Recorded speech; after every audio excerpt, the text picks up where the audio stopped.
JBNN will keep you informed. I'm Michelle Jones. Hi guys. Before we go into the news, please remember to like, subscribe, leave a comment, and share the news with someone today. Now on to the news. Indicom and Police High Command probing fatal Old Harbour Bay shooting. The Independent Commission of Investigations Indicom and the Police High Command have launched separate probes into the fatal shooting of two men in Old Harbour Bay, St. Catherine on Saturday in an alleged confrontation with the police. Those killed are 20-year-old Daniel McKenzie and a 23-year-old Negro Bailey, both of Terminal Road, Old Harbour Bay. The police report that about 1 p.m., police operatives went to the Terminal Road community, and upon reaching a dirt road, the cops observed two men standing at the rear of a Toyota motor car. According to the police, the actions of the men arose the suspicion of the police party, which stopped to make checks. The team announced its presence, during which both men allegedly brandished handguns and opened fire. The police took evasive action and returned the fire, during which both men were hit. They were assisted to the Spanish Town Hospital, where they were pronounced dead. A homemade handgun and a Beretta 9mm pistol, along with 3 rounds, were seized from the scene. Following the shooting, upset residents staged a protest. They vehemently disputed the police's account of the shooting, alleging that the men were gunned down without justification. Their anger spilled onto the streets as they barricaded Terminal Road with burning tires and debris, demanding justice for the slain individuals.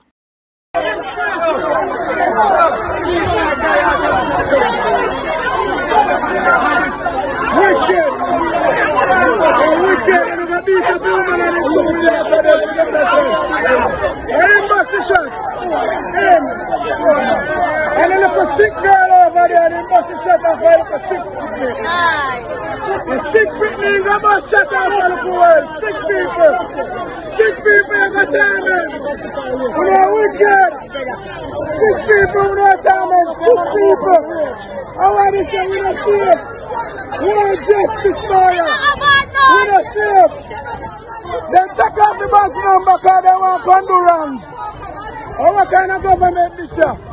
Oh, what this year? What kind of Jamaica this? See one of them take out them badge number, kill them. See kill them.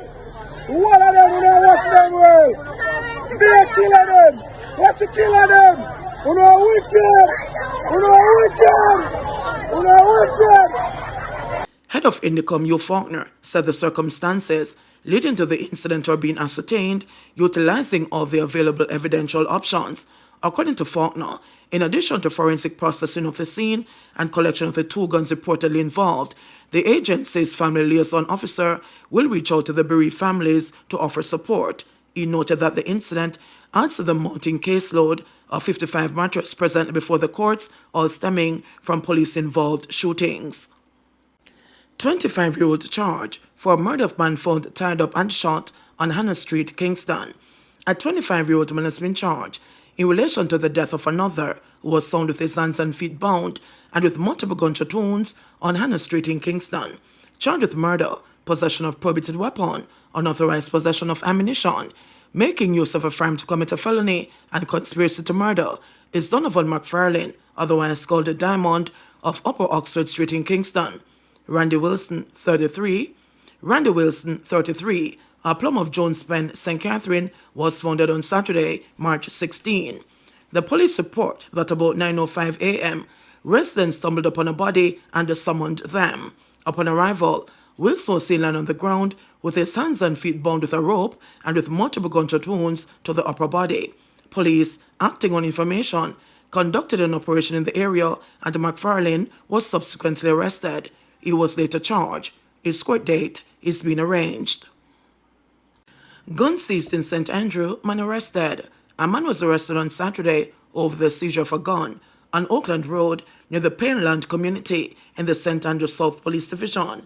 The serial number of the black Award Stream 9mm pistol was erased.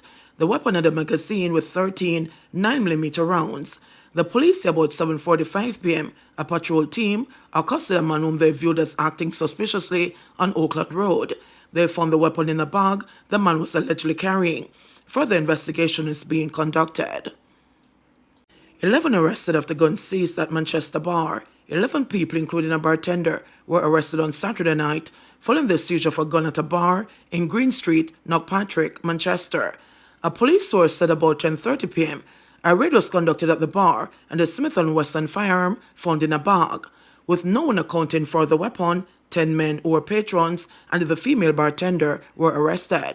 Police said investigations were ongoing up to early Sunday morning into the incident. This latest seizure brings to 6 the number of guns seized in Manchester so far this year. On Friday, a man and a woman were arrested in connection with another gun seizure in the parish. Operations Officer for Manchester, Deputy Superintendent Colin Johnson, said the Manchester Police and the Jamaica Public Service Company conducted a joint operation in the South Central Parish. During one of our operations, one 9mm pistol with 6 9mm rounds was seized. 2 persons have since been charged for this seizure, a 30-year-old female and a 25-year-old male.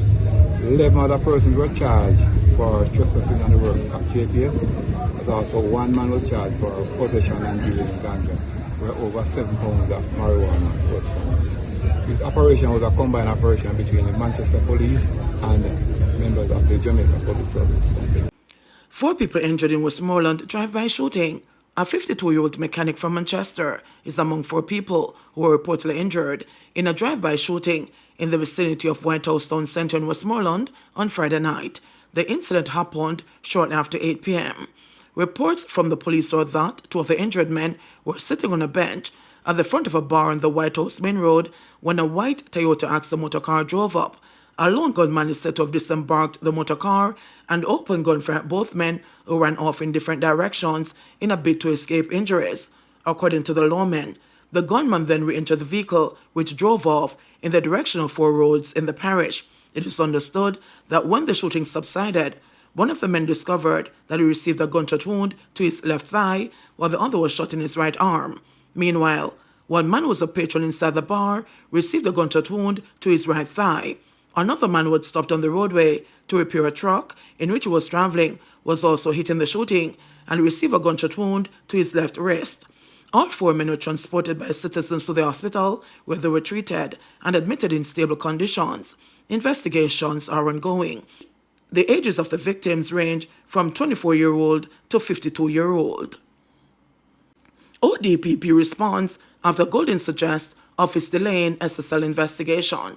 The Office of the Director of Public Prosecutions, ODPP, has responded to opposition leader Mark Golding's assertion that it is dragging its feet in the ongoing investigation into the massive fraud at Stocks and Securities Limited. Completing his budget debate presentation outside Gordon House on Tuesday, Golding questioned the time it was taking for more people to be charged in the case. But in a statement Friday, the ODPP said the Financial Investigations Division has not provided additional documents for it to make a ruling.